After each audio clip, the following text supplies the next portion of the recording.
57 start करते हैं जी। अच्छा जी, statement of changes in equity. इस चैप्टर को आपने देखा, पास पेपर के 2 सवाल भी किए, क्वेश्चन बैंक के भी सारे सवाल कर लिए, कोई रह तो नहीं गया? अच्छा, तो कोई मसला इस टॉपिक के अंदर? अभी भी कोई क्वेश्चन है आपका? चूंकि कल क्लास जो है वो रिकॉर्डिंग वाली थी, 2 बच्चे बैठे थे, उनको तो बंदा डरा के भी चुप करा लेता है, समझा भी जल्दी लेता है बात, है ना?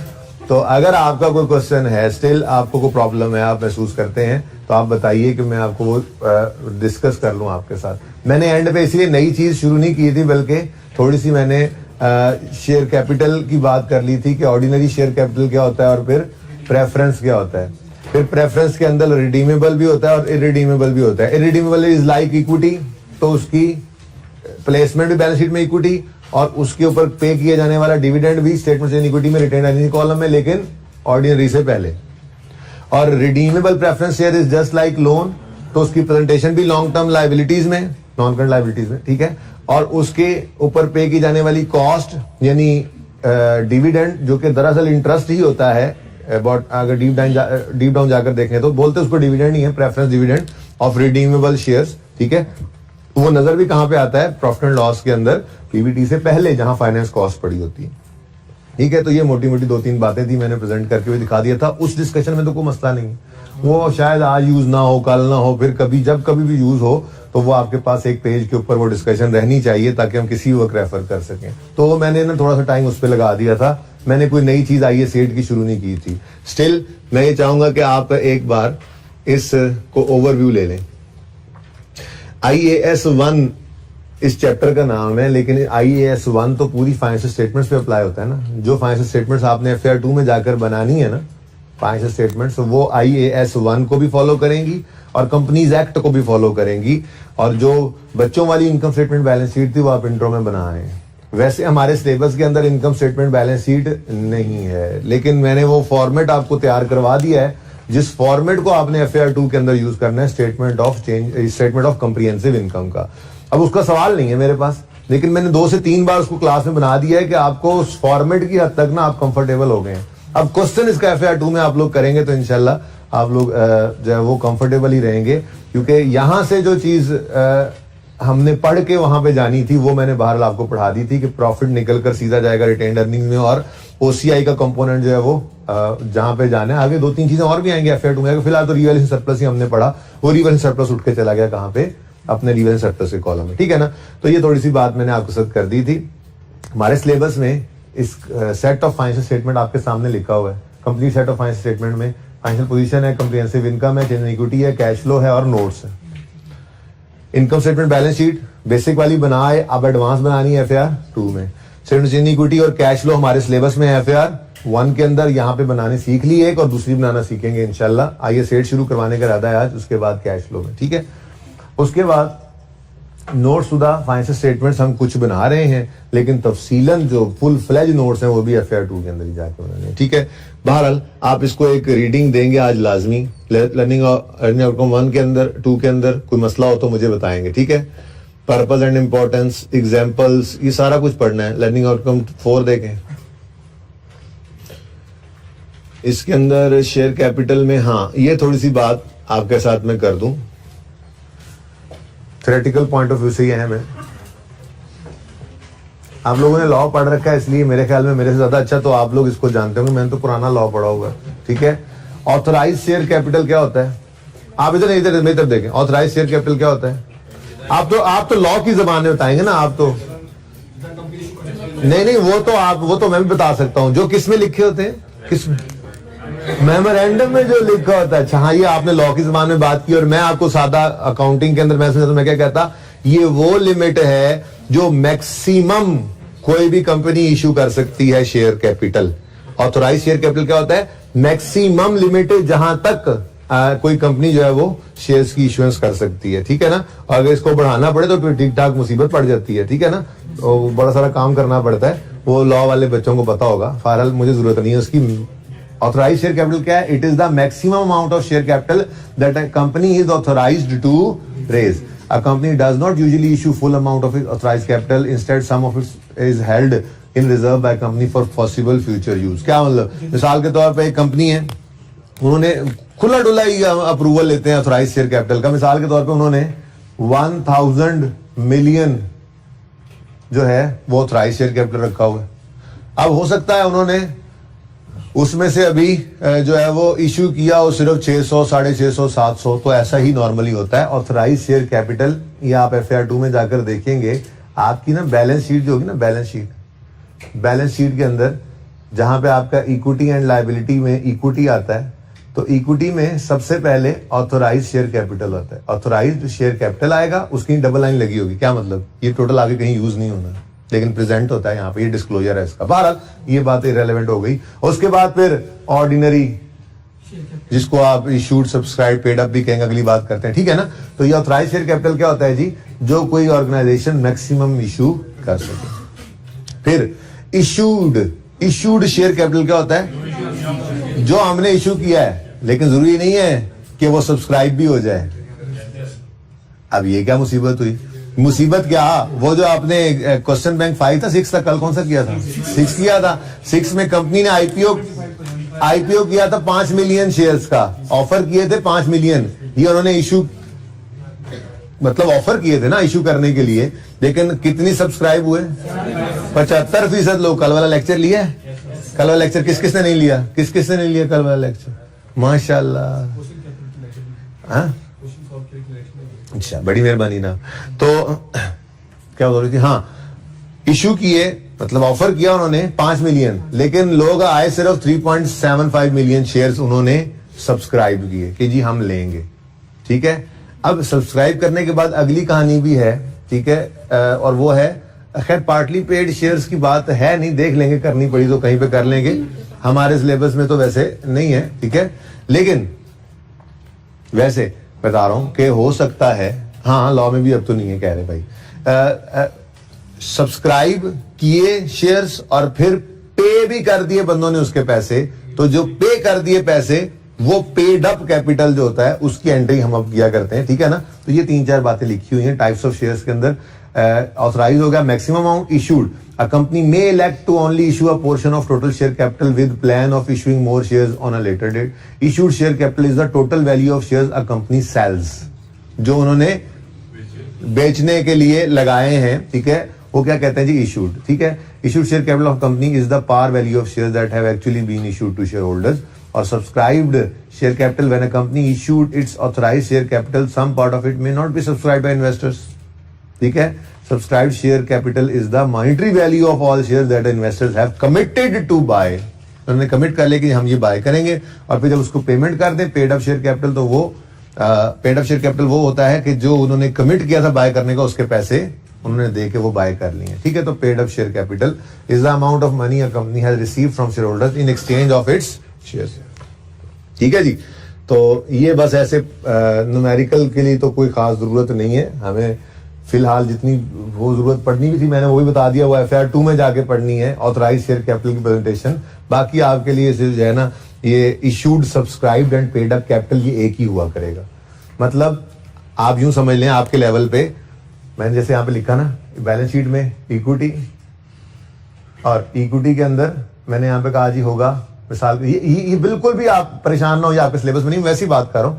ऑथराइज शेयर कैपिटल 1000 ऐसे ऊपर लिखा होगा ना बैलेंस शीट के अंदर, रुपीज इन मिलियंस, ठीक है ना, ऐसे 1000 मिलियन जो है वो ऑथराइज शेयर कैपिटल इस कंपनी का। उससे आगे लिख, ये डबल लाइन लगी, मतलब इसने टोटल में नहीं ऐड होना, ये सिर्फ प्रेजेंटेशन की कि ये हमारे पास मैक्सिमम लिमिट है। फिर आगे लिखा होगा issued, subscribed and paid up capital. क्या मतलब ये कि आपने जो आपके सिलेबस की बात, आपके ऊपर जो एप्लीकेबल है लेवल्स की बात कर रहा हूं, जो इशू करना है वो सब्सक्राइब भी हो जाना है और वही पेड अप भी होना है और वही यहां पे नजर आना है, मिसाल के तौर पे 750, मिसाल के तौर पर, ठीक है ना। इसलिए ज्यादा परेशान नहीं होना, सिर्फ न्यूमेरिकल पॉइंट ऑफ व्यू से, सॉरी एमसीक्यू के पॉइंट ऑफ व्यू से इन 3-4 नामों को अलग अलग याद रखना है, ठीक हो गया जी। अच्छा, उसके बाद ये क्या है जी, सॉरी, प्रेफरेंस शेयर्स क्या होते हैं, रिडीमेबल इरिडीमेबल, थोड़ी सी बात होगी सी, इनको पढ़ना है आपने। शेयर प्रीमियम क्या होता है, रिडेम्पशन कहते हैं जी, कंपनी अपने ही शेयर्स वापस बाय बैक कर ले। इस सिलेबस में है इसकी एग्जांपल कोई मैं आपको सादा सी करवा दूंगा। फिलहाल मैं इसको पेंडिंग कर रहा हूँ क्योंकि अब मैंने सोचा ये सेट करना है तो फिर टाइम कम बच जाएगा, आज सवाल शुरू कर देंगे। तो इस पे स्टार लगा लें रिडेम्पशन को, लेकिन रिडेम्पशन है क्या ये जरूर पढ़ लेना है। रिडेम्पशन है क्या ये जरूर पढ़ लेना है, ओके। बाकी इस पे स्टार लगा लें, पेंडिंग में लिख लें an example of redemption of share capital. मैं वैसे करवा दूंगा, हो सकता है कल आते ही करवा दूं।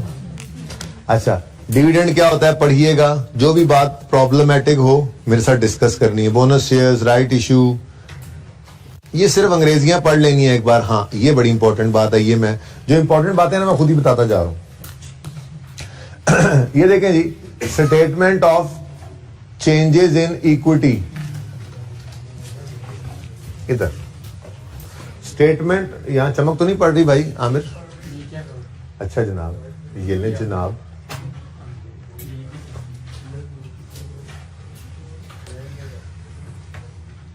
स्टेटमेंट इन इक्विटी, ठीक है जी। फॉर द, दूसरा चेक किया मेरा साथ साथ, फॉर द ईयर एंडेड बनती है, इसमें आता है जी share capital,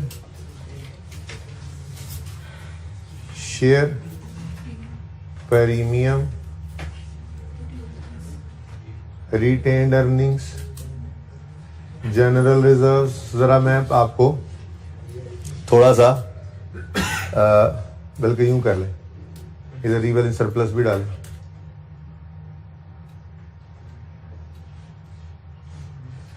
retained earnings, general reserves,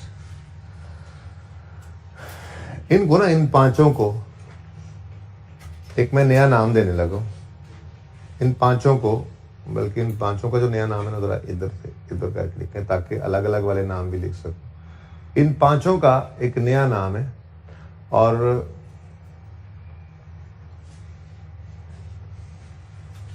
वो नाम है जी शेयर कैपिटल एंड रिजर्व्स।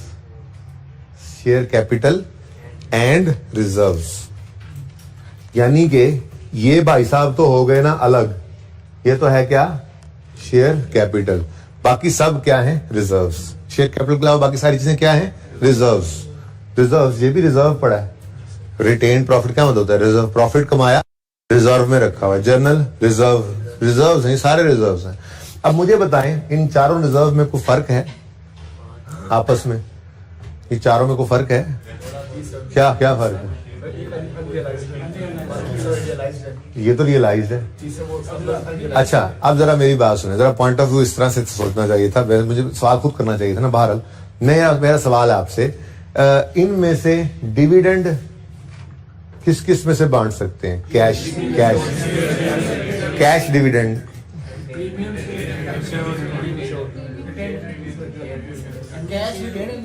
मैं कैश डिविडेंड की बात कर रहा हूं। मैंने आपको कहा था शेयर प्रीमियम को अगर यूज करना भी हो तो सिर्फ बोनस इश्यू के लिए कर सकते हैं। कैश डिविडेंड जो है वो सिर्फ रिटेन्ड अर्निंग से, या यूं कह लें जनरल रिजर्व से भी बांटा जा सकता है। जनरल रिजर्व से कैसे बांटा जा सकता है? आप वापस उससे ट्रांसफर करें रिटेन्ड अर्निंग में, वो यहां से बांट दें, ठीक है ना।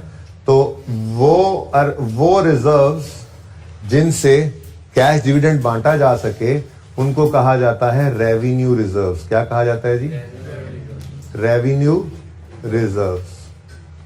और वो रिजर्व्स जिनसे कैश डिविडेंड ना बांटा जा सके उनको कहा जाता है कैपिटल रिजर्व्स। ठीक है जी, ये छोटी सी पिक्चर आपने बना लेनी है। उसके बाद मेरे ख्याल में ये सारी बात को एक्सप्लेन करने के लिए काफी है ये पिक्चर ही। पढ़ भी लेते हैं, जरा एक मिनट देख लो। Reserves are of two type, capital reserves and revenue reserves. Capital reserves are statutory reserves which a company is required to set up by law and which are not available for distribution of dividend. Example include share premium, revaluation, contingencies. Revenue reserves, general reserves are non-statutory reserves consisting of profits which are distributable as dividend at the discretion of company. Profits are transferred to these reserves by making an appropriation out of profits, usually profits for the year. This is further explained below. ठीक है जी, और ये ऐसी उन्होंने थोड़ी सी discussion कर दी, आप कर लेंगे। तो मेरे ख्याल में इससे बेहतर, मतलब बेहतर क्या, ये तो पढ़ना ही था। इसी के साथ ही ना ऐसे बुक के साइड पे आप ये बना लेंगे तो इंशाल्लाह आप सिर्फ ये पिक्चर देखे जाया करेंगे और आपको ये बात पढ़ने की जरूरत शायद ना पड़ा करे। ठीक है, सही है जी। ओके, ये कुछ एंट्रीज हैं जी, ये एंट्रीज पढ़नी है आपने और लाजमी पढ़नी है। ठीक है जी, और इन एंट्रीज के अंदर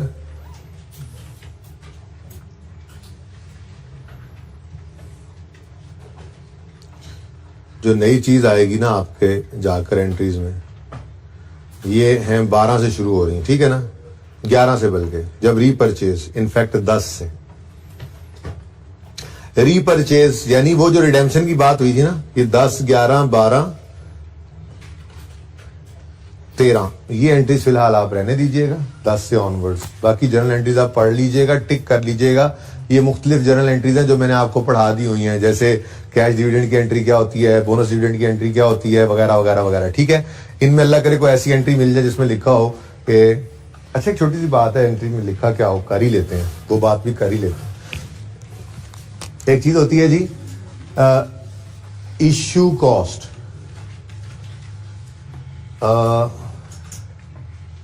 issue cost on equity,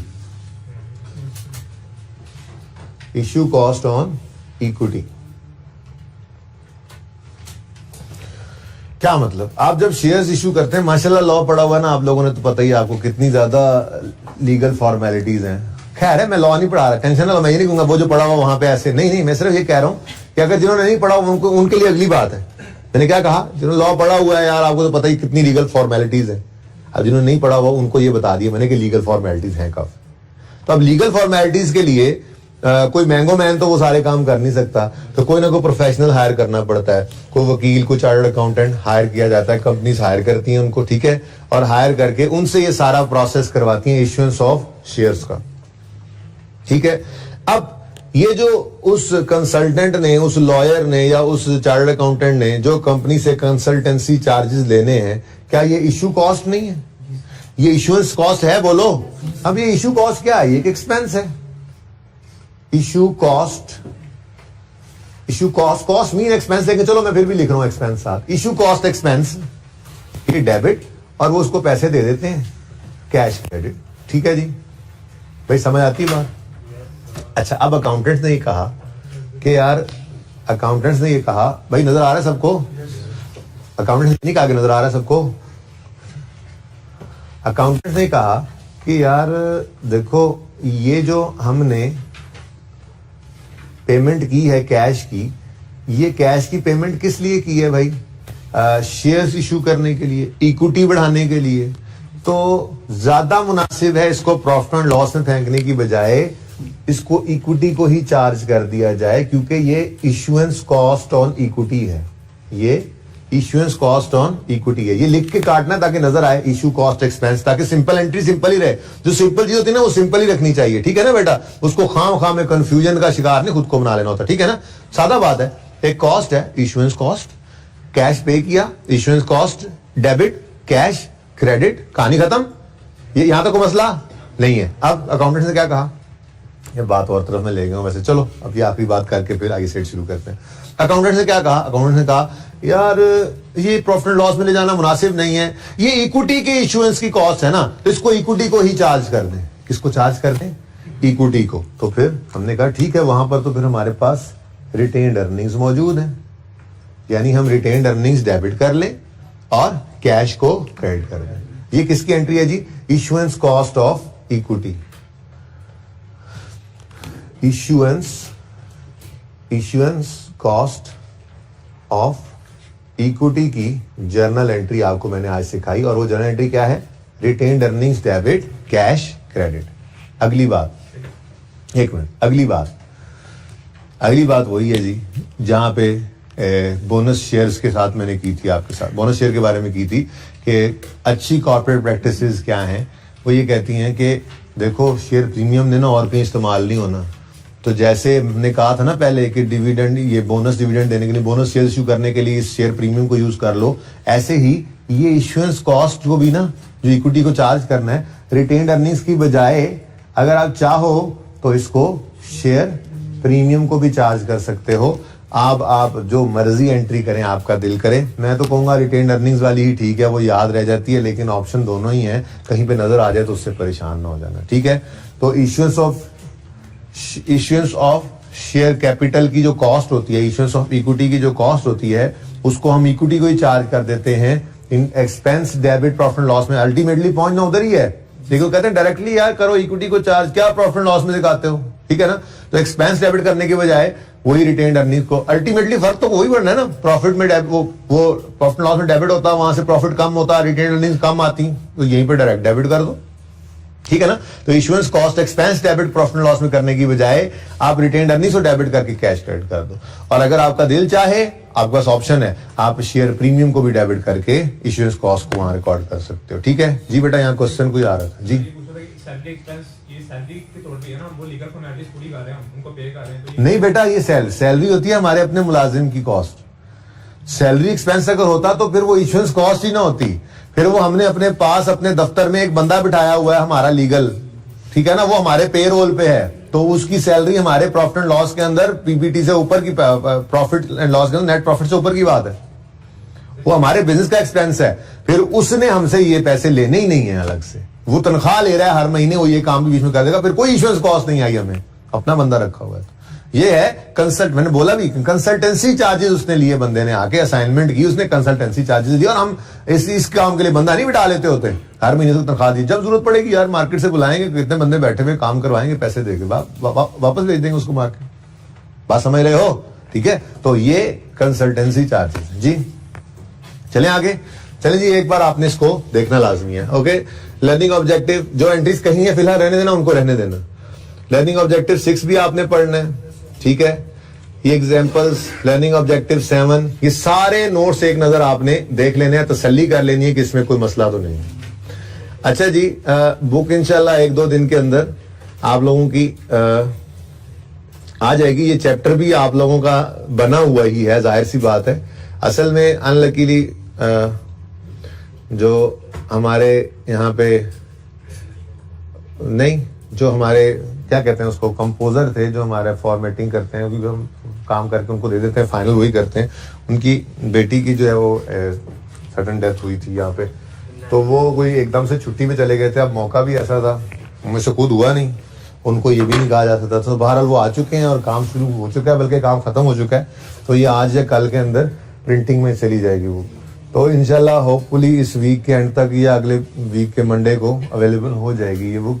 chapter बस ये IAS 8 के अंदर ही थोड़ा सा काम रह गया था, और एक EPS में रह गया था, बाकी तो वो था ही, और वो मेरी ही मतलब कमजोरी समझे कि एक बार मैंने कहा नहीं सही है, फिर मुझे बाद में ख्याल नहीं ये चीज़ें तो करनी ही मैं भूल गया, फिर उसके बाद वो थोड़ा सा मुझे डिले करना पड़ा, और फिर उसके अंदर वो एक हादसा एक्सीडेंट हो गया उनका, तो इस वजह से वो थोड़ा सा डिले में चली गई थी। बहरहाल अभी हम शुरू कर ही रहे हैं वॉल्यूम 2, और उसके अंदर भी जो चीज़ें फिलहाल जाहिर सी बात है आपको बुक नहीं अवेलेबल, तो जो चीज़ें भी होंगी वो आपको हैंड आउट की फॉर्म में मिल जाएंगी, इसलिए आप रिलैक्स रहें, और ये इंशाल्लाह within week hopefully book आपको अवेलेबल हो जाएगी, ठीक है। इस दफ़ा बाइंडिंग तो ठीक थी ना वॉल्यूम 1 की, तो ये थोड़ा सा टाइम ज़्यादा बस उन्होंने लिया था, उन्होंने एक एमरजेंसी नहीं लगाए, बच्चे जो है वो फिर कंप्लेन करते हैं। तो इंशाल्लाह ये कोशिश यही होगी कि आज, मेरा दिल ये है कि आज ये होपफुली आज नहीं तो फिर कल तो लाजमी प्रिंटिंग में चली जाएगी, तो नेक्स्ट 1 वीक का ज़हन में रखें, 1 वीक तक अवेलेबल हो जाएगी, ठीक है ना।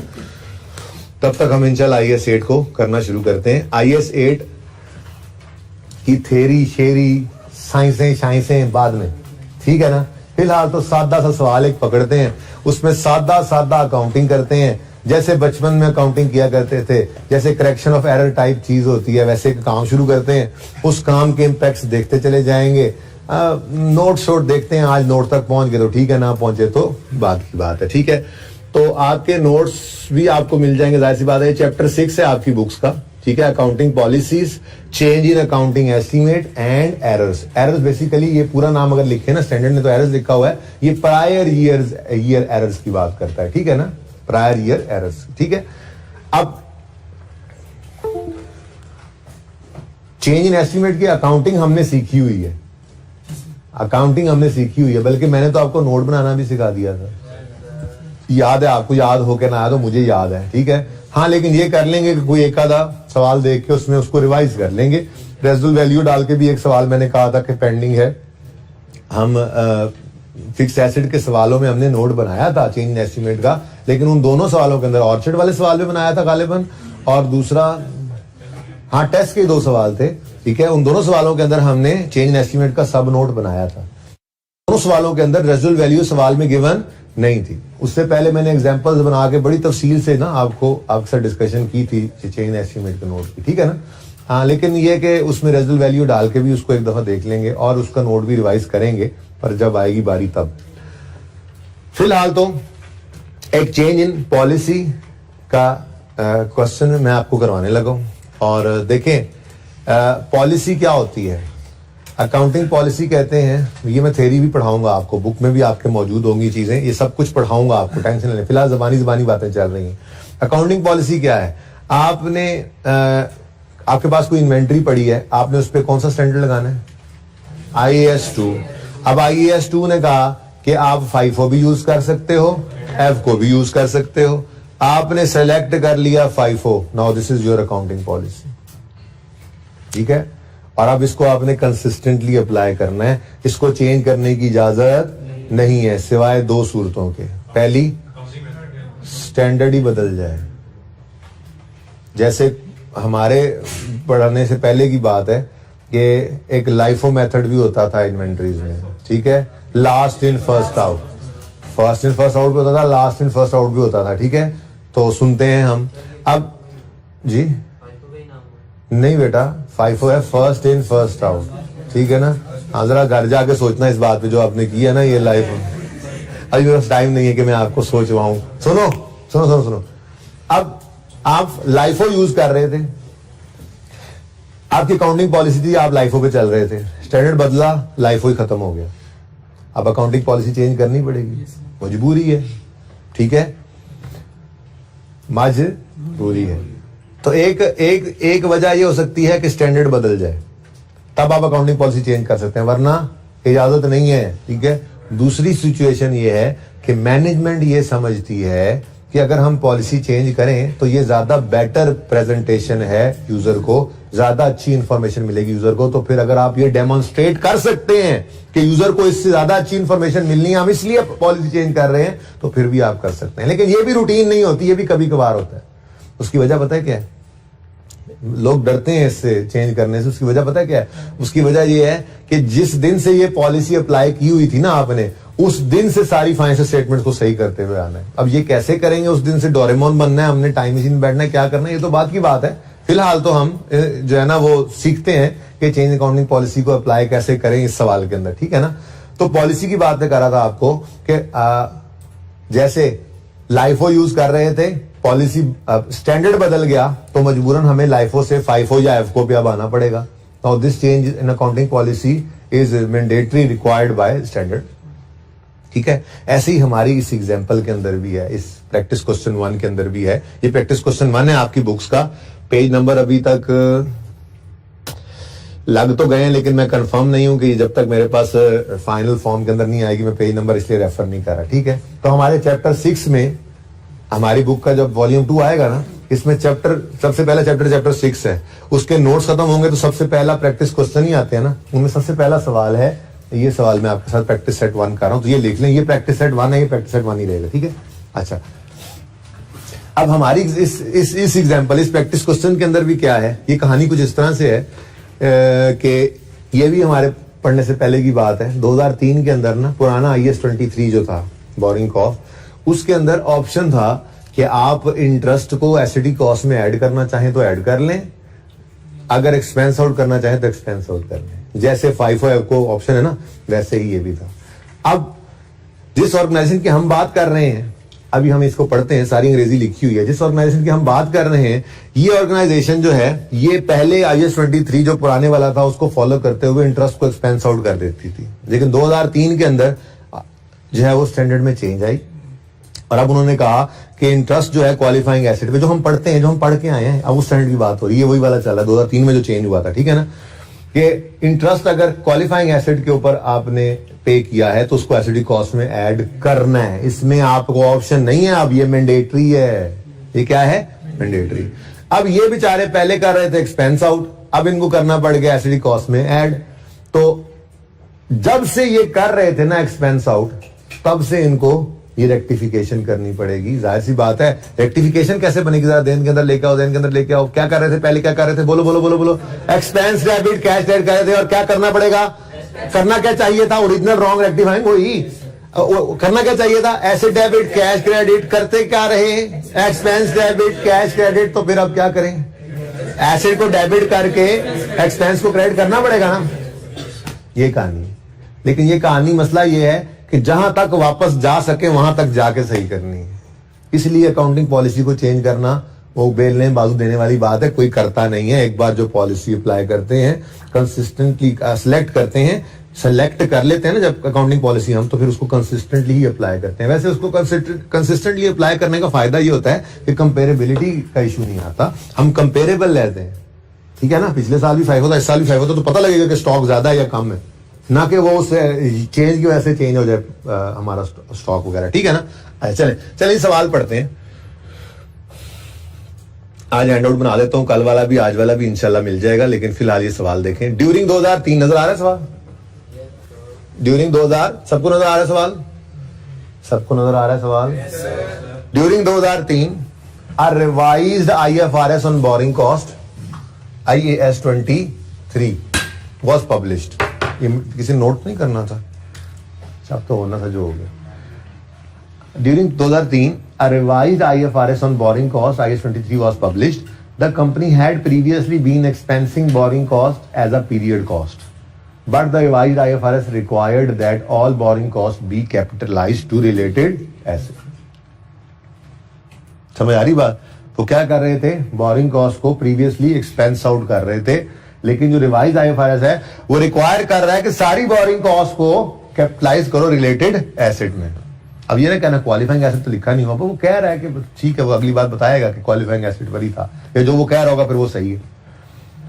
Borrowing cost were all incurred on construction of a plant construct कर रहे हैं, तो फिर तो जाहिर बात है ये तो रातों रात नहीं बन जाना, क्वालिफाइंग ही बनना है। The revised IFRS provided transitional provision that allowed company to capitalize costs from years beginning on or after 2004 or before this date if preferred। तो कहते हैं जी गवर्नमेंट इसमें स्टैंडर्ड ने ना ट्रांजिशनल प्रोविजंस होती हैं, स्टैंडर्ड ट्रांजिशन देता है कि जी मेरे अंदर नया स्टैंडर्ड आए कोई जो पुराने को रिप्लेस करे, या एग्जिस्टिंग स्टैंडर्ड में कोई चेंज आए ना, तो वो फिर ट्रांजिशनल प्रोविजंस देता है, वो खुद बताता है कि क्या करना है भाई यूजर्स, आपने क्या करना है। तो इस स्टैंडर्ड ने ट्रांजिशनल प्रोविजन ने क्या कहा, देखो भाई जो एक्सपेंस करता रहा पुरानी बात माफ करते हैं हम, छोड़ दो, तो हम ऑप्शन देते हैं, तो इसका मतलब फिर आप रेट्रोस्पेक्टिव ना भी जाए तो माफी मिल सकती है। तो इस स्टैंडर्ड ने कहा अगर आप चाहो तो मत जाओ, लेकिन अगर चले जाओ तो बेहतर है जहां से ये काम करते आ रहे हो। और ये इन्होंने भी क्या किया हमारी मुसीबत के लिए, इन्होंने भी क्या किया, this entity choose to capitalise borrowing cost from the earliest date possible. उन्होंने कहा जी हम तो करेंगे कैपिटलाइज, स्टैंडर्ड की बात हम मानेंगे, प्रेफर कह रहा है, प्रेफर तो यही है कि आप करो अकाउंटिंग पॉलिसी को जहां तक जा सको वहां से इसको कैपिटलाइज करते हुए आओ। ठीक है जी, कोई मसला नहीं है। The plant is not yet available for use, शुक्र है डेप्रिसिएशन नहीं करनी पड़ेगी, ठीक है ना हमारे सवाल में। अच्छा, यानी कि CWIP है, बहरहाल मैं प्लांट ही लिखूंगा, CWIP नहीं लिखूंगा। ओके ठीक है। The effect of this change is as follows. Old policy के अंदर इंटरेस्ट एक्सपेंस 15,000 था, 2001 में 17,000 था, 2002 में और 2003 में 9,000 था। न्यू पॉलिसी में नहीं आ रहा जी, यही तो समझाना चाह रहा है कि पुरानी पॉलिसी थी इसको एक्सपेंस आउट करना, लेकिन नई पॉलिसी इसको एसेट में ऐड करना, तो जब एसेट में ऐड कर देंगे तो फिर एक्सपेंस तो नहीं बनेगा। ठीक हो गया जी। आयोग कहते हैं फॉलोइंग ड्राफ्ट्स वर, यार इसको बाद में देखते हैं, पहले ना एक वर्किंग हम किया करेंगे, और ये वर्किंग जो है ये हमारे सारे सवाल का ढांचा इसके ऊपर खड़ा हुआ करेगा इस वर्किंग में। ठीक है। और ये वर्किंग कुछ भी नहीं है यार, कुछ भी नहीं, आई सेट भी कुछ नहीं है। आई सेट तो मैं कहता हूं अब तक सबसे ज्यादा अच्छा स्टैंडर्ड यही है। अच्छा कह रहा हूं, आसान तो खैर है, ये भी है, हो जाएगा इंशाल्लाह। अभी तक कितने टॉपिक्स पढ़ लिया हमने? 16 पढ़ा, 7 टॉपिक्स पढ़े हैं। कोई मुश्किल है? कौन सा टॉपिक मुश्किल था बताओ? बल्कि मुझे तो लगता है आपको करेक्शन ऑफ एरर भी मुश्किल लगा थोड़ा सा, और वो भी इंट्रो वाला मुश्किल लगा। FR1 में तो बिल्कुल ही कुछ मुश्किल नहीं है। देखो अभी देखो, अभी देखना IAS 8 ऐसे 7, 8, 10, 12 दिन में हो जाना ऐसे। अच्छा सुनो सुनो सुनो, वापस आओ, चले। मैं कहा जरा सोने लग गए थे कुछ बच्चे। भाई होना क्या चाहिए था? प्लांट डेबिट और कैश क्रेडिट, लेकिन गलती से सही, गलती कह लेते हैं, रॉन्ग ही कहेंगे ना सही करने के लिए। होता क्या रहा? Interest expense debit cash credit, ठीक है ना जी। वो मैं फिगर नहीं लिख रहा, ये मैं ना ऐसे ही पर्चे में लिखने की जरूरत नहीं है। अगर आप डायरेक्टली कर सको, जैसे मैंने जबानी बोला था, आपने डायरेक्टली कर लिया था ना, लेकिन ये ओरिजिनल रॉन्ग ऐसे मैंने लिख दी ताकि इजीली इससे रेक्टिफाइंग बना सकें। और रेक्टिफाइंग एंट्री अब मेरी वर्किंग असल में अब शुरू हो रही, ठीक है। मैं ऐसे ना 3 साल, कौन कौन से 3 साल है मेरे पास? 2001, 2002 और 2003।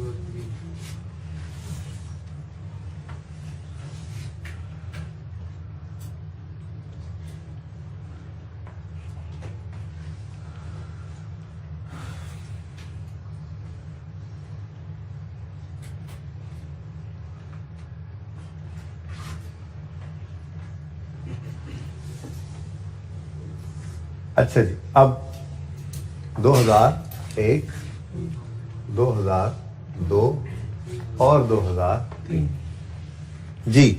अब वो देखें, होना चाहिए था प्लांट डेबिट कैश क्रेडिट, होता रहा एक्सपेंस डेबिट कैश क्रेडिट। तो अब सही करने के लिए करेंगे plant debit interest expense credit, plant debit और इंटरेस्ट एक्सपेंस क्रेडिट। कितने से? 15,000 में कर लें। अगले साल भी यही मामला है। हाँ भाई, प्लांट डेबिट, वो एक बार लिख लेने से ना बना रिलैक्स हो जाता जरा, ठीक है। रेक्टिफाइंग एंट्री बन गई है, वो बेशक जबानी भी कर लेते, असल में तो ये है, ठीक है। Plant debit interest expense debit 17 से, उसके बाद plant debit interest expense credit 9 से। देखें ज्यादा आसान हो गया, बल्कि मैं तो ये समझ रहा हूं कि शायद मेरा प्लान था तो सही इसको 10-12 दिन लेके जाने पे, लेकिन मुझे यूं फील हो रहा है जब मैंने इसको थोड़ा सा चेंज किया, क्योंकि डेफर टैक्स नहीं है, करंट टैक्स भी नहीं, टैक्सेशन आप पे एप्लीकेबल नहीं है। तो IAS 8 टैक्सेशन के बगैर बड़ा अधूरा सा रह जाता है, आसान हो जाता है, ठीक है ना, सही है। तो टैक्सेशन आप पे चूंकि एप्लीकेबल नहीं, IAS 12 तो आपने FR 2 में पढ़ना है, तो ये ज्यादा मजे का वहीं पे ही था, साथ इसके डेफर टैक्स भी मिक्स होता था। बहरहाल क्या कर सकते हैं, ये रेक्टिफाइंग एंट्रीज हैं। इसी तरह से आपने वर्किंग 1 3 साल पे करनी है, जरा काइंडली कर लें। इधर ही रखें जी।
जी हो गया।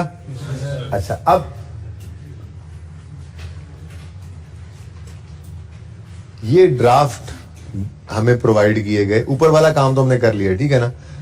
रिक्वायरमेंट को बाद में देखते हैं, जब सब कुछ कर लूंगा ना मैं, तो रिक्वायरमेंट में देखेंगे क्या चीज रह गई है, फिर वो कर लेंगे। इसलिए फिलहाल आप रिक्वायरमेंट ना पढ़े, ठीक है। Following drafts were produced before adjusting for the change in accounting policy. ये ऊपर वाली एडजस्टमेंट जो है ये करने से पहले ये ड्राफ्ट हमें अवेलेबल हुआ। क्या? फॉर द ईयर 31 दिसंबर 2003, इसी साल में ही हम है ना इस वक्त खड़े, ठीक है। और इस एक्सट्रैक्ट जो है इसमें प्रॉफिट 2003 का आ रहा है, 2002 का भी कंपैरिजन में आ रहा है। 2002 का तो मैं यूं कह सकता हूं कि ऑडिटेड है। बोलो, ये तो पिछले साल के प्रॉफिट्स हैं, ये तो फाइनल हो गए होंगे, ये तो सब कुछ पिछले साल वाला तो फाइनल हो चुका होता है और यूजर के पास पहुंच भी चुका होता है, ठीक है ना। अच्छा, बहरहाल अब मुझे जरा बताइए, इन रेक्टिफाइंग एंट्रीज को देखकर, इन रेक्टिफाइंग एंट्रीज में एक्सपेंस हिट नहीं हो रहा? इज हो रहा है, ठीक है। अच्छा, और एसिड भी हिट हो रहा है। एक्सपेंस का इंपैक्ट किसको जाता है? एसिड का तो एसिड को ही जाता है, ठीक है। इसका मतलब ये हुआ कि हमारी ये फिगर्स में गड़बड़ हो गई है, ठीक है। हमने अगर ये रेक्टिफिकेशन करनी है तो ये इंटरेस्ट एक्सपेंस जो है इसने प्रॉफिट को तो हिट करना ही करना है, ठीक है। लेकिन अगर आप गौर करें तो सवाल के अंदर हमें 2002 और 2003 के प्रॉफिट्स गिवन है, 2001 के नहीं है, तो ठीक है, उसको दफा करो, फिलहाल साइड पे कर दो। 2002 और 2003 तो है ना, ये दोनों प्रॉफिट्स सही नहीं है, ऐसा ही है। तो फिर इन गलत प्रॉफिट्स को स्टेप 1 क्या हुआ करेगा, इन गलत प्रॉफिट्स को, ये प्लीज साथ साथ नोट नहीं करना, मैं यहां पे रुकूंगा, मैं फिर बैलेंस शीट बनाऊंगा, फिर वहां पे रुकूंगा, मैं हर स्टेप पे रुकूंगा, आपने वो काम दोबारा खुद से करना है, ठीक है ना। बहुत आसान स्टैंडर्ड है ये, बल्कि पढ़ाते हुए मुझे और ज्यादा आसान फील होने लग गया। उसकी वजह ये है कि ये FR 2 में पढ़ाया करते थे हम, तो वहां पे टैक्स होता था और यहाँ पे अब टैक्स की बहस चल रही होती। इस वक्त टैक्स अगर आप पे एप्लीकेबल होता, टैक्स की बहस चल रही होती इस वक्त, यानी एंट्री करने का मैं समझा रहा होता, ठीक है, ये टैक्स में करंट टैक्स ये, डेफो टैक्स ये, बात समझ रहे हैं ना। तो पढ़ाते हुए मुझे फील हो रहा है कि तो और भी आसान हो गया है, तो रिलैक्स रहे, जिंदगी आसान है, ठीक है। अच्छा, मेरी भी ओके। ये स्टेप 1 क्या होगा, साथ साथ नोट नहीं करना, देखें इसी तरह से फिर करना है आपने बगैर देखे यहाँ पे, ठीक है। स्टेप 1 क्या होगा, बैलेंस, ये जो गिवन क्वेश्चन के अंदर गिवन फिगर्स हैं इनको उठा के ले आना। जाहिर है नाम शाम तो लिखेंगे, पर अगर मैं यहां पे बना लूं, यहां पे बना लूं, यहां पे ये वर्किंग थी हमारी, ये क्या है वर्किंग 1, ये नहीं है वर्किंग 1, ये नहीं, वहां पे मैंने ऐड किया, ये वर्किंग 1 होगी, ठीक है। अब हम रिक्वायरमेंट की तरफ जा रहे हैं, नंबरिंग में बाद में कर लूंगा, रिक्वायरमेंट की जो नंबरिंग होगी वो दे देंगे। फिलहाल तो मैं हमारी अपनी रिक्वायरमेंट, हमारी अपनी तरतीब हुआ करेगी सवाल करने की। सबसे पहले हम क्या बनाया करेंगे, इनकम स्टेटमेंट सही करेंगे, ठीक है। तो सवाल के अंदर कहीं नाम लिखा हुआ है, ये क्या नाम है इसका, कंपनी एक्स कर लें, बोलो company x, statement of comprehensive income, जाहिर एक्स टैक्स ही है, ठीक है। फॉर द ईयर 31 दिसंबर 2003, तो लिख लेते हैं ये company x, statement of comprehensive income, ऐसे लिख लूं अगर आपकी इजाजत हो तो, एक्स टैक्स, ठीक है जी। फॉर द ईयर एंडेड 31 दिसंबर 3,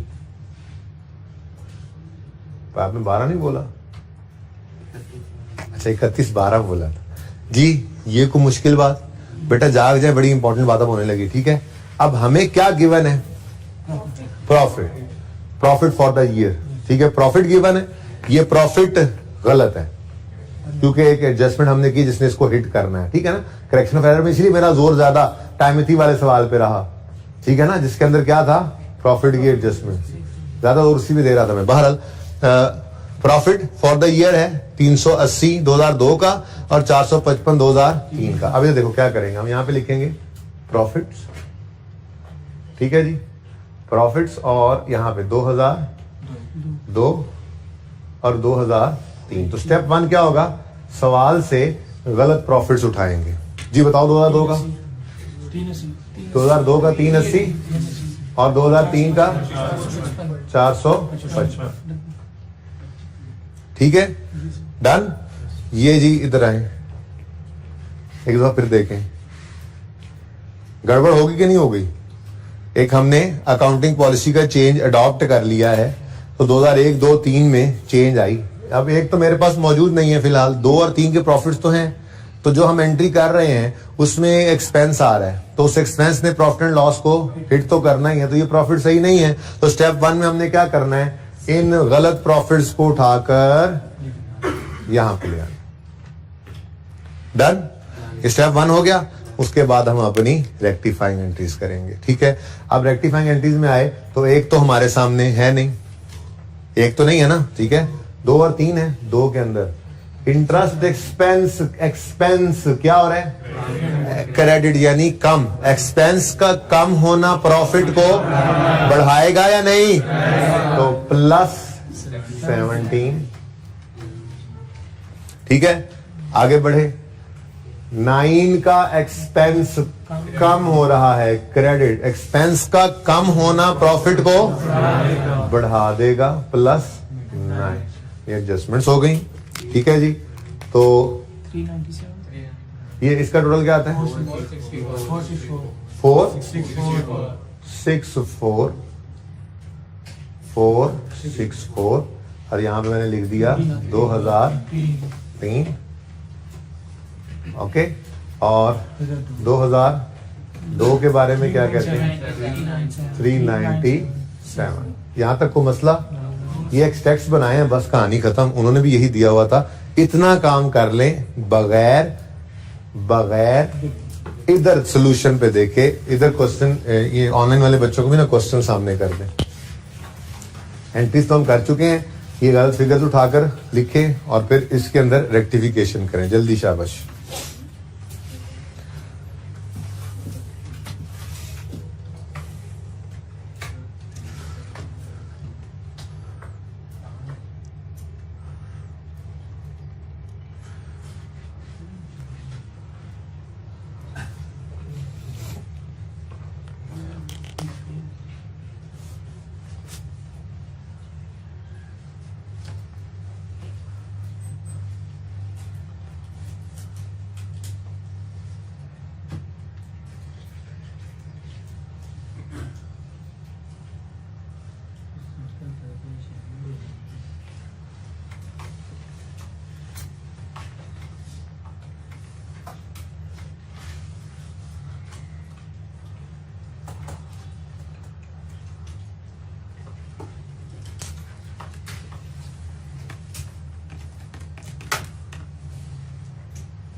जी बच्चों, डन। अच्छा, अब एक मसला आएगा थोड़ा सा।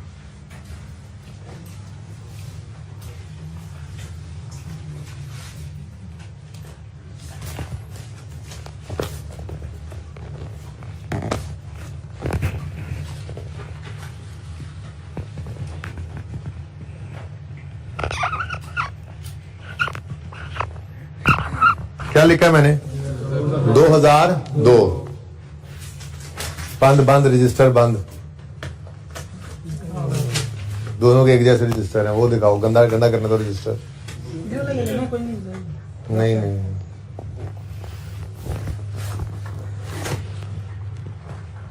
2003। अच्छा, इसमें से कौन सी फाइनेंशियल स्टेटमेंट्स वो हैं जो यूजर के पास घर में पड़ी हुई हैं? ये इसकी अलमारी है, अलमारी दिखाएं आमिर भाई। ये अलमारी के ऊपर जहां पे गर्द पड़ी होगी, ये फाइनेंशियल स्टेटमेंट्स वहां पड़ी हुई हैं। ठीक है, अब ये 2003 की फाइनेंशियल स्टेटमेंट्स है। इस वक्त हम 2003 में खड़े हैं। 2003 के अंदर ये ना देखें यार, मैंने वैसे ही कुछ काम अगला किया था। 2003 के अंदर ड्राफ्ट नहीं हो गया, फाइनल हो गया, फाइनल ठीक है, हो गया फाइनल। गलती हमने सही कर ली। ये इनकम स्टेटमेंट पहुंची यूजर के हाथों में। ठीक है, अब जो यूजर ने 2003 की फाइनेंशियल स्टेटमेंट ऐसे ओपन की, उसमें सबसे पहले प्रॉफिट एंड लॉस अकाउंट आया, उसमें ये प्रॉफिट तो वो पहली बार देख रहा है, लेकिन जैसे ही उसकी नजर यहां पड़ी ना, उसने बेगम को बुलाया, कब बानो इधर आना जरा। अब परेशान है, परेशान क्यों है देखो। कहने लगा, बानो जरा तुम जाना जरा वो अलमारी से ना पिछले साल की फाइनेंशियल स्टेटमेंट लेकर, मुझे लगता है ये कंपनी वाले ना को मतलब चूना लगा रहे हैं, फ्रॉड कर रहे हैं कोई। बानो ले आई फाइनेंशियल स्टेटमेंट्स, ठीक है जी। अब उसने ओपन करके देखा, उसने ऐसे ओपन किया और प्रॉफिट सामने देखे 380, कहता देखा मैंने कहा था ना गड़बड़ है। और ये रखी फाइनेंशियल स्टेटमेंट्स, निकाली तलवार और जा रहा था कंपनी के हेड ऑफिस डायरेक्टर्स की तरफ, फ्रॉड करते हो। तो बानो ने कहा सरताज 1 मिनट रुके, सुने सुने सुने। उसने सी एंटर किया वो होगा, कहने लगी क्या पढ़ लो ना यार, बड़ी इंपॉर्टेंट बात है, इसके नंबर होते हैं, ठीक है रहन दो फिर, ठीक है मैं नहीं दसता, नहीं फिर बानो वाली कहानी खत्म। तो सरताज ने क्या किया, ये फाइनेंशियल स्टेटमेंट फेंक की और कहा ये बात समझ आ गई है। पिछले साल की जो अलमारी से फाइनेंशियल स्टेटमेंट्स निकली हैं उनमें तो 2002 के अंदर प्रॉफिट 380 का दिखाया था इन्होंने, ये 397 कैसे हो गया? 2 नंबर ही लगाते हो हमारे साथ। और तलवार लेके निकलने लगा तो बानो ने क्या कहा, सरताज रुकें, आप जरा गौर तो करें इसके ऊपर क्या लिखा हुआ है, रीस्टेटेड। क्या लिखा हुआ है? रीस्टेटेड। सरताज को उसने रोक लिया, ठीक है। अब बानो समझाएगी आगे जाकर इंशाल्लाह, हो सकता है नोट आज बन जाए, तो फिर बानो कहेगी सरताज ये रीस्टेटेड है, इसमें चेंज आई है, और नोट्स में जाकर देखो चेंज इन अकाउंटिंग पॉलिसी का नोट बना हुआ है, वहां पे बता रहे हैं एक स्टैंडर्ड बदला है, इसी वजह से रेट्रोस्पेक्टिवली हमें ये सही करना पड़ा है। तो पिछले साल के प्रॉफिट के ऊपर ये 17 रुपए का इंपैक्ट जो पड़ा है, ये उस नोट के अंदर हम जाके सरताज को बताएंगे भी सही। बात समझ गए हो? तो सरताज को ये जो बानो ने रीस्टेटेड लिखवाया है ना, पर्चे में इसके नंबर होते हैं, ठीक है। तो यहां पे भी लिख लेते हैं फिर रीस्टेटेड, नहीं चबल मारनी फिर, ठीक है ना। ये फाइनेंशियल स्टेटमेंट्स अभी गई हैं उसके पास, ये इससे पहले उसके पास कभी भी मौजूद नहीं थी, ठीक है जी। तो ये हमारी इनकम स्टेटमेंट बन गई, तो रीस्टेटेड लिख लें। क्या कहां है 2001 बेटा? नहीं, अगर नहीं होता ना 2 साल भी होता है। अगर कैसे होता? अगर होता, जहां होगा वहां पे देखेंगे। चले आगे, यहां तक कोई मसला नहीं है। अच्छा इधर देखो, अगली चीज हम बनाते हैं statement of changes in equity. इधर देखो,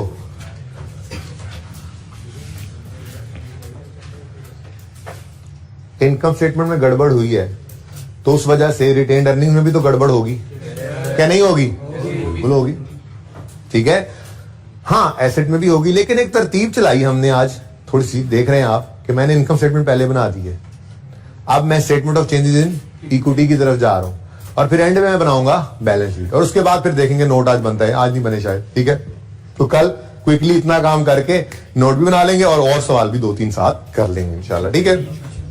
अच्छा तो कहां थे हम? हाँ, statement of changes in equity क्यों मैं पहले बना रहा हूं, उसकी वजह यह है कि बैलेंस शीट के अंदर रिटेन्ड अर्निंग्स ने आना है, और आपको पता है रिटेन्ड अर्निंग्स का कॉलम हमारी स्टेटमेंट इन इक्विटी के अंदर होता है, तो वहां से फिगर्स मिल जाएंगी।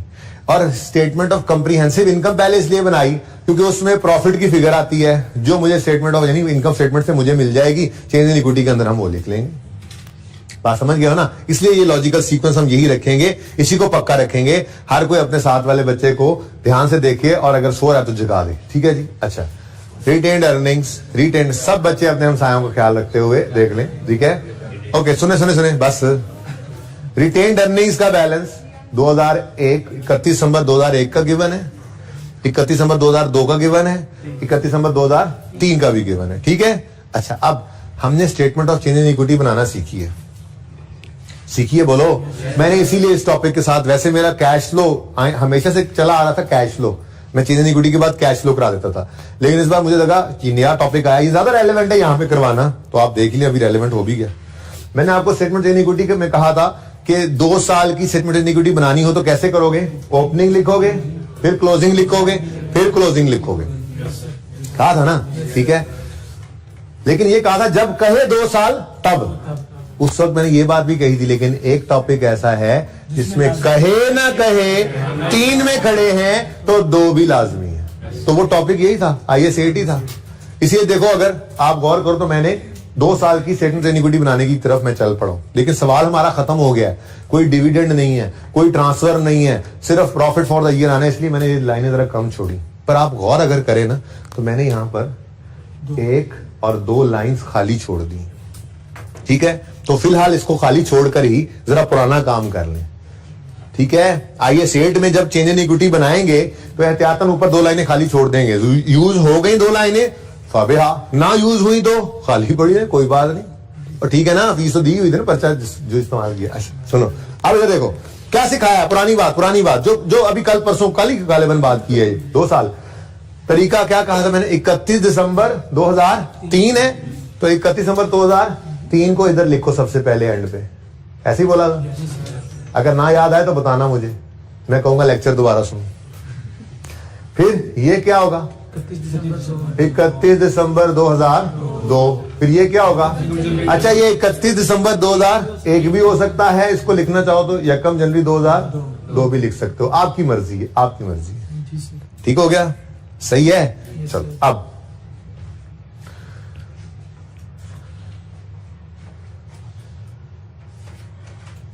अच्छा सॉरी, इसको ना मैं चलो आज यूज कर ही लेता हूं, इसको मैं 2 दफा लिखा करूंगा। ओपनिंग मैंने लिखना है, अब वो बाद में लगेगा कब लिखना है कब नहीं लिखना, फिलहाल तो मैंने क्या कहा, 2 दफा लिख लोगे ओपनिंग, ठीक है। 1 जनवरी 2002, ठीक है जी।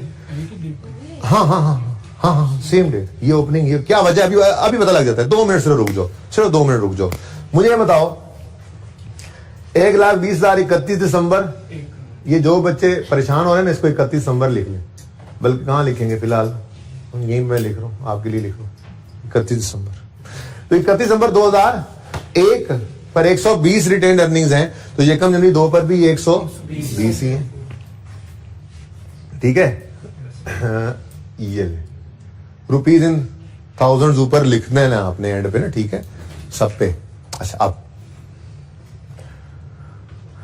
मेरा सवाल आपसे, ये किस साल का प्रॉफिट है, 2 का, और ये किस साल का है। जो आपने statement of change in equity का टॉपिक अभी तक पढ़ा है, उसके मुताबिक ये 2002 का प्रॉफिट कहां नजर आना चाहिए, 2002 का प्रॉफिट कहां नजर आना चाहिए, 2002 वाले साल में। यानी मैं यूं कह सकता हूं कि प्रॉफिट ऑफ 2002 इधर आएगा, कितना, 390। अब देखो करेक्शन वाला प्रॉफिट हमें मिल गया, ठीक है। लेकिन इंपॉर्टेंट थिंग इज, इसके साथ जो नहीं भूलना वो क्या है, रीस्टेटेड लिखना, वरना सरताज तलवार लेके निकल पड़ेगा। बानो भी फिर क्या कहेगी, रीस्टेटेड भी तो नहीं लिखा होगा, 397। अच्छा ठीक हो गया जी। अगली बात, 2003 का प्रॉफिट कहां जाएगा, 2003 की रिटेन अर्निंग्स। आसान लग रहा है मुझे तो ये काम। प्रॉफिट ऑफ 2003 कितना जी, 46, लेकिन ये रीस्टेटेड नहीं, ठीक हो गया। अच्छा अब आते हैं हम असल प्रॉब्लम की तरफ, और वो प्रॉब्लम ये है कि 2002 की गलतियों को हमने 2002 में ठीक कर दिया, 2003 की गलतियों को हमने 2003 में सही कर दिया, तो 2001 की गलती को कहां सही करें, कहां सही करें, करना तो है। अच्छा भाई, ये ना सिर्फ रिटेन्ड अर्निंग्स का कॉलम है, statement of change in equity के अंदर हमारे पास सिर्फ रिटेन्ड अर्निंग्स का कॉलम है। शेयर कैपिटल कहां गया, शेयर प्रीमियम कहां गया, भाई एक्सट्रैक्ट्स हैं, उन्होंने भी हमें एक्सट्रैक्ट्स दिए हुए हैं, उन्होंने भी हमें ड्राफ्ट स्टेटमेंट फाइनेंस पोजीशन का एक्सट्रैक्ट्स दिए हुए हैं जिसमें सिर्फ रिटेन्ड अर्निंग्स गिवन है इक्विटी के अंदर, तो मैंने भी सिर्फ रिटेन्ड अर्निंग्स का ही कॉलम बनाया है यहाँ पे, ठीक है ना। अच्छा अब हम परेशान खड़े, गलती तो हमने सही करनी है। 2003 की गलतियां 2003 के प्रॉफिट में सही हो गई, देख लो हुई पड़ी है। 2002 की गलतियां 2002 के प्रॉफिट में सही हो गई, ठीक है, नजर भी आ रहा है। 2001 की गलतियों का क्या करें, स्टेटमेंट चेंज इक्विटी है कहां पे, किसमें, जी बिल्कुल। अब एक बात उसूल के तौर पे याद रख लें, सबकी तवज्जो इधर हो। 2003 की गलतियां 3 के प्रॉफिट में सही, 2002 की गलतियां 2 के प्रॉफिट में सही, 2001 2099 98 97 96 95 94 93 1931 तक 100 साल पुरानी भी गलतियां होंगी ना, तो वो इस ओपनिंग के अंदर सही करेंगे। बात समझ गए। 2 साल की स्टेटमेंट चेंज इक्विटी बनानी है हमने, ठीक है। जिस साल में खड़े हैं 3, जो उससे पिछला साल कंपैरेटिव 2, ये सामने है। तो जो 3 की गलती है वो 3 के प्रॉफिट में सही कर भी दी हमने। ये सही है ना, वो देखेंगे 3 के प्रॉफिट में सही कर दी। जो 2 की गलती थी वो 2 के प्रॉफिट में सही कर दी। और जो इससे पहले जितने मर्जी साल आप पीछे चले जाए, 50 साल से आप इंटरेस्ट को एक्सपेंस आउट करते आ रहे थे, अब आपने एसिड कॉस्ट में ऐड करना है, मिसाल के तौर पे, मिसाल ले रहा हूं, 50 साल थोड़ी, अच्छा तो 50 साल जब ऐसा करते आ रहे थे तो वो 50 साल में से 2 साल यहां पे आ गए ना, तो 48 साल की गलती को सही करने के लिए ये ओपनिंग मौजूद है। सही है, ये बात समझो, इसलिए मैंने ये ओपनिंग को 2 बार लिखा। ठीक है, ये ओपनिंग वो है जो सवाल ने हमें बताया। ठीक है, अब हम देखते हैं, ये 2 साल भी हो सकते थे, 3 भी हो सकते थे, लेकिन लकीली सिर्फ 1 साल है। ठीक है, अब सिंपल सा काम है, एक्सपेंस क्या हो रहा है, कम, एक्सपेंस के कम होने से प्रॉफिट बढ़ेगा।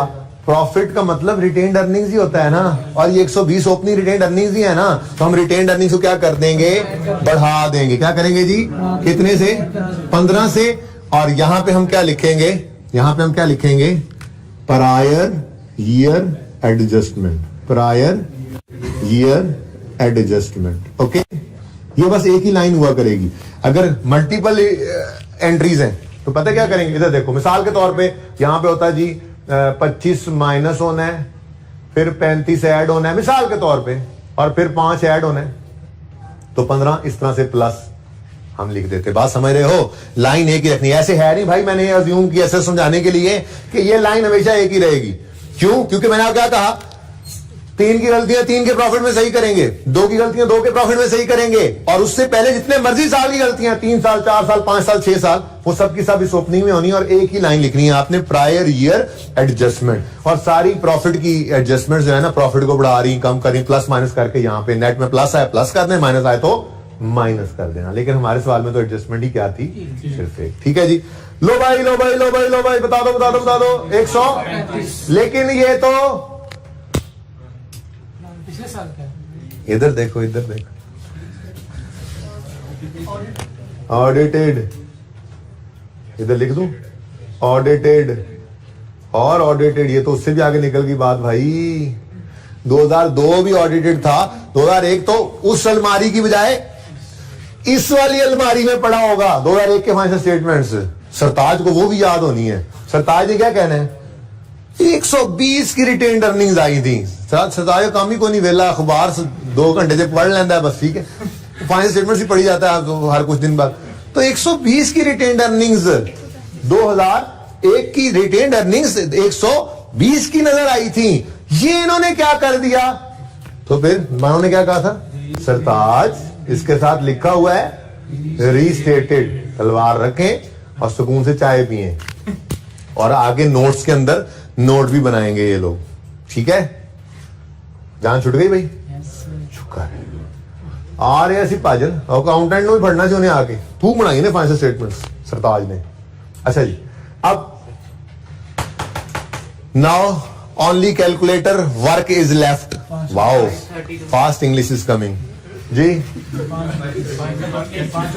500, लेकिन मसला क्या है, हाय मसला ये है, आज मसला इस सरताज 500 की रिटेन्ड अर्निंग्स जा चुकी हैं पहले। मसला यह है कि 3 में तो हम खड़े हैं, इसलिए 3 के साथ कभी रिस्टेटेड नहीं लगाना। जो गलती इस साल पकड़ी गई है वो सही करके ही उसको, ये थोड़ी गलत पहले भेजेंगे, गलत पहले भेज के फिर उसको क्या कहेंगे हम रीस्टेट करें, नहीं भाई ये तो हमारा 2003 तो हमारा साल है ना, इसकी गलती कोई भी हमारी हम लेकर आगे नहीं जा रहे। ठीक है ना, वो यहीं पे सही करके उसको दे दिया। लेकिन 2 भी उसके पास पहुंच चुका है, 1 भी उसके पास पहुंच चुका है, तो जो फिगर्स उसमें डिस्क्लोज की थी अगर उनमें चेंज आया तो उसके ऊपर लिखो रीस्टेटेड है, नोट तो इंशाल्लाह कल बनाएंगे।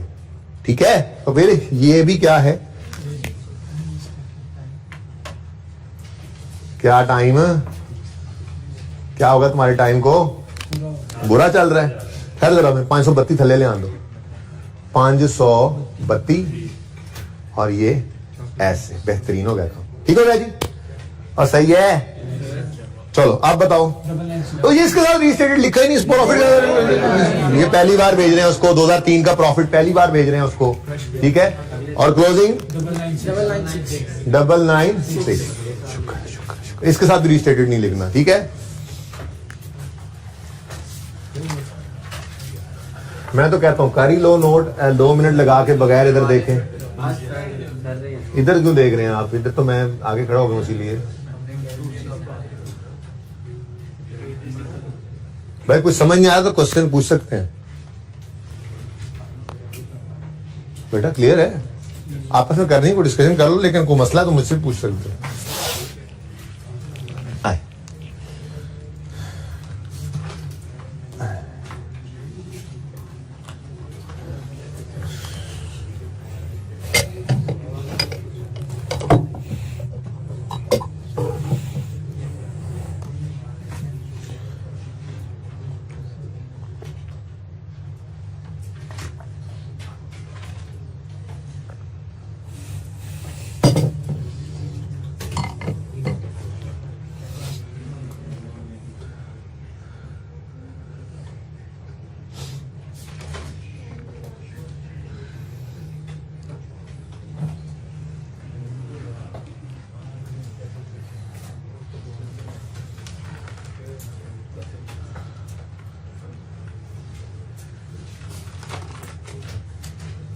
अच्छा जी, इधर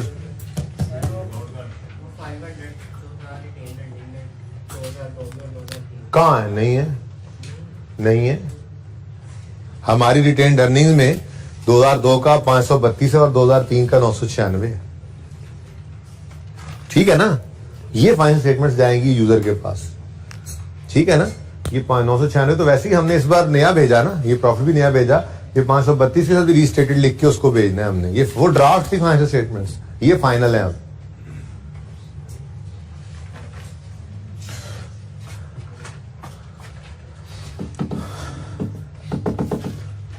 नोट है वैसे बहुत आसान, लेकिन चले देखते हैं। फिलहाल तो बैलेंस शीट पे आ जाए। इधर देखें भाई, कुछ मिटा नहीं रहा मैं। बैलेंस शीट के अंदर ये रिटेन्ड अर्निंग्स तो चेंज होगी, तो सुकून से फिगर उठाएगी हमारी statement of changes in equity से। ठीक है ना? लेकिन प्लांट के अंदर भी तो चेंज थी, अभी तक हमने वो तो ध्यान नहीं दिया। वो तो शुक्र करो प्लांट डेप्रिशिएबल नहीं था। क्या मतलब? अभी कंप्लीट नहीं हुआ था, वरना हर साल डेप्रिसिएशन का इम्पैक्ट भी लेते, वो भी यहाँ पे आता। आने वाले सवालों में ये काम शुरू हो जाएगा फिर इंशाल्लाह। ठीक है?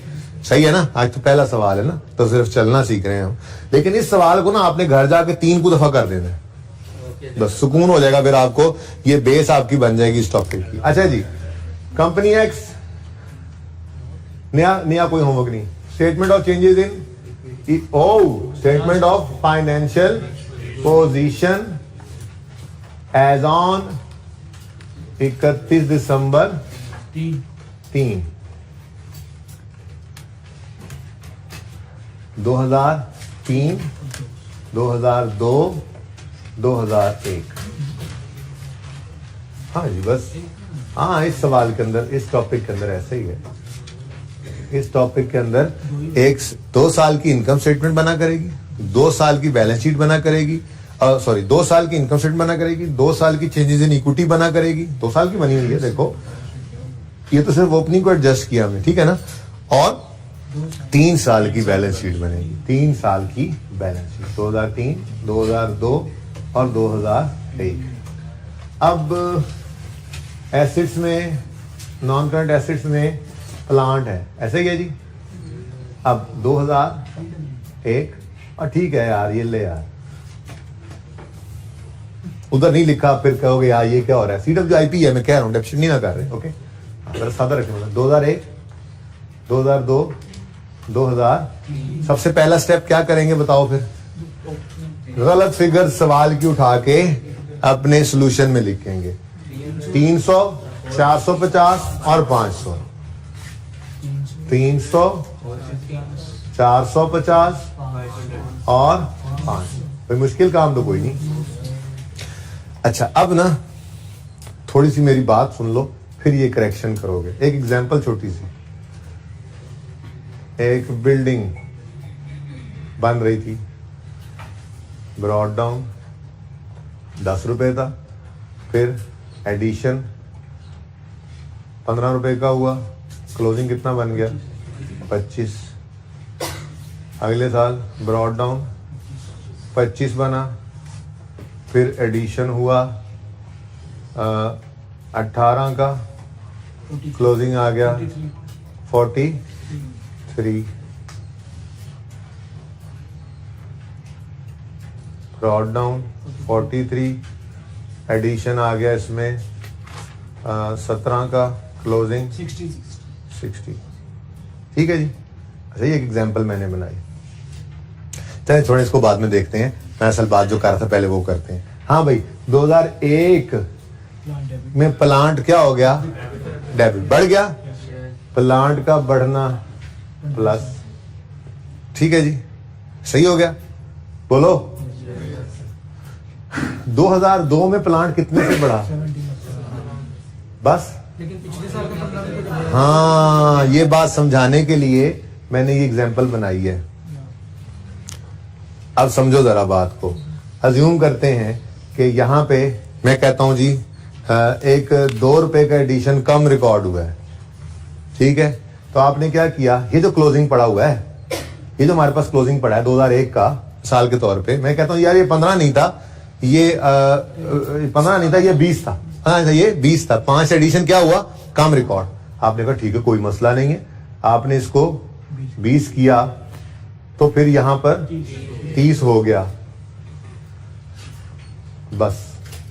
मतलब ये आपने क्या किया, क्या बेसिकली आपने 25 जमा 5 तो कर दिया, ये तो 30 हो गया।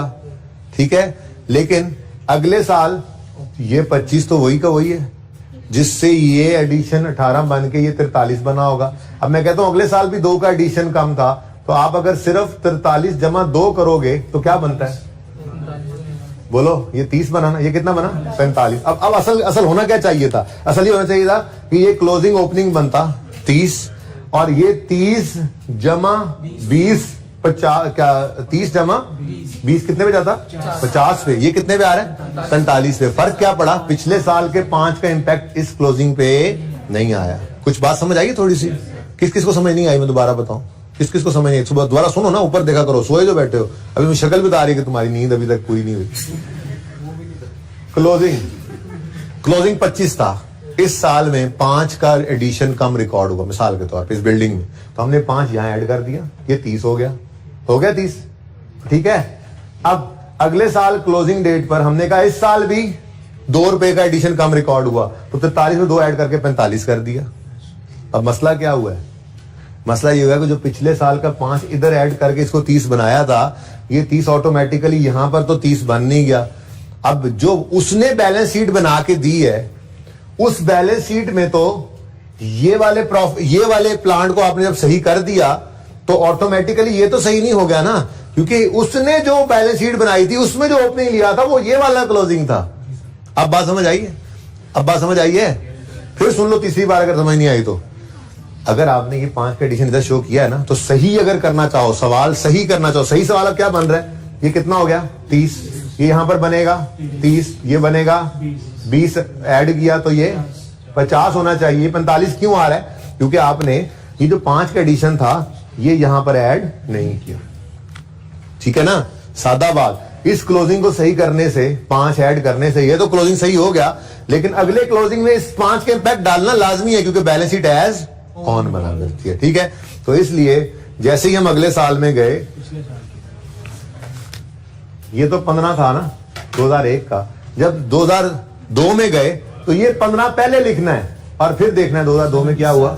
17 से बढ़ा लो एसेट प्लस 70।